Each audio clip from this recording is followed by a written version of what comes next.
E realmente isso é muito sério, porque muito profissional não começa a atuar na área da ROF por conta das intercorrências.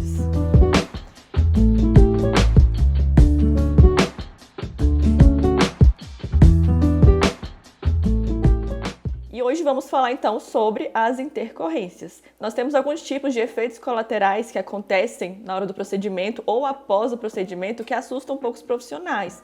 Mas se você tiver todo embasamento científico, teórico, você vai conseguir atender aquele paciente e evitar ao máximo esses efeitos colaterais.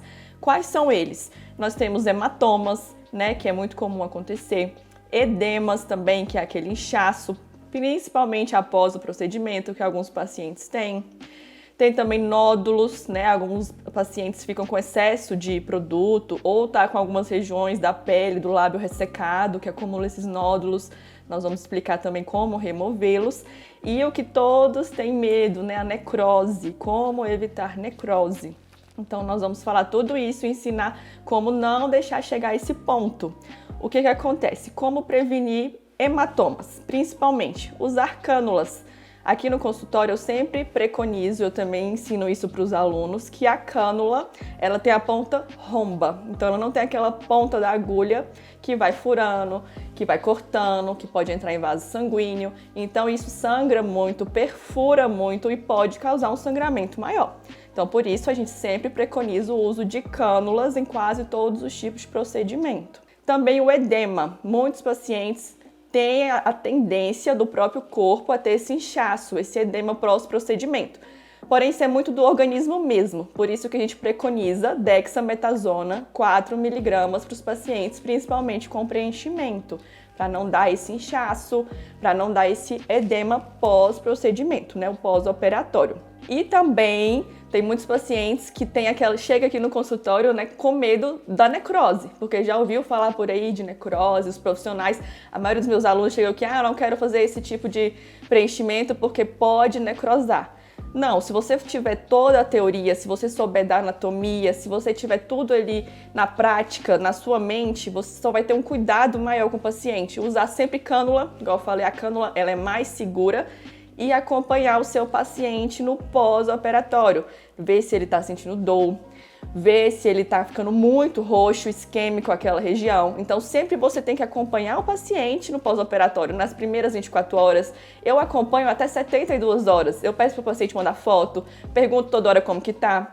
Porque a necrose você consegue se identificar ali no momento, Você vê que tá com uma área isquêmica, você já consegue massagear. Antes de entrar com a hialuronidase, você consegue massagear aquela região, tentar dissolver aquele produto que tá naquela área isquêmica.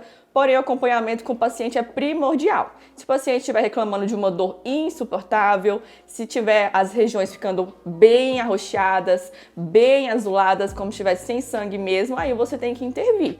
Ou você pode intervir massageando bem forte para aquele sangue voltar para passar, ou aí você vai ter que entrar com a enzima. Você vai ter que injetar muita hialuronidase ali para dissolver todo o ácido hialurônico e a corrente sanguínea voltar ao normal. Então, o mais comum no consultório, pode ficar roxinho, é normal, Pode dar aquele hematoma, você pode passar uma pomada, pode passar gelo, que melhora aquelas pomadas anticoagulantes para melhorar aquela região que está roxeada.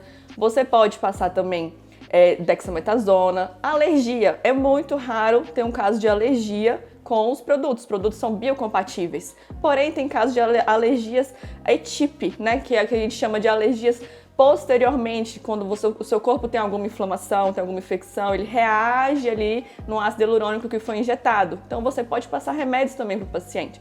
Você pode passar o corticoide, você pode passar um anti-inflamatório, um antibiótico. E se mesmo assim não melhorar a ETIP, essa intervenção tardia, você vem novamente com a enzima hialuronidase e você injeta para remover aquele produto. Você tem que ter toda a anamnese certinha com ele, porque tem muitos casos de alergia a essa enzima.